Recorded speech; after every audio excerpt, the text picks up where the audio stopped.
पुण्यातील वैष्णवी हगवणे यांच्या आत्महत्या प्रकरणाने संपूर्ण राज्याला हादरवून सोडले आहे. वैष्णवी यांच्या आईवडिलांनी केलेल्या आरोपांनुसार वैष्णवी यांना लग्नानंतर सासरच्या लोकांकडून शारीरिक त्रास होत होता.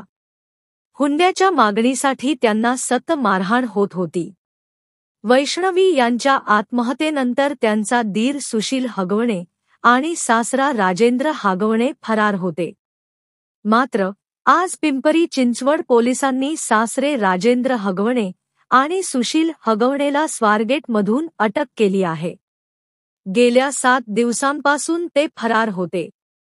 राजेंद्र हगवणे कुटुंबीय राजकीय पक्षाशी संबंधित असल्यामुळे राज्यात हे प्रकरण चांगलेच तापले होते. काल हगवणे पितापुत्राची उपमुख्यमंत्री अजित पवार यांच्या राष्ट्रवादी काँग्रेसमधून हकालपट्टी करण्यात आली आहे. गेल्या आठवड्यात राजेंद्र हगवणे यांची सून वैष्णवी हगवणे यांनी गळफास घेऊन आत्महत्या केली होती. त्या दिवसापासून राजेंद्र हगवणे आणि वैष्णवी यांचा दीर सुशील हगवणे हे फरार होते. पती शशांक, सासू लता आणि नंद करिश्मा यांना आधीच पोलिसांनी अटक केलेली आहे.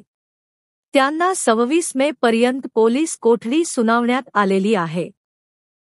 हगवणे पितापुत्राला 28 मेपर्यंत पोलीस कोठडी.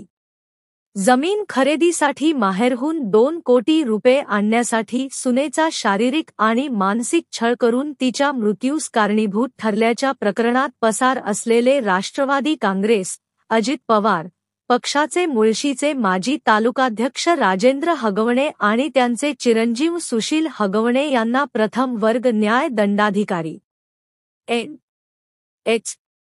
बारी यांनी 5 दिवस पोलीस कोठडीत ठेवण्याचे आदेश दिले.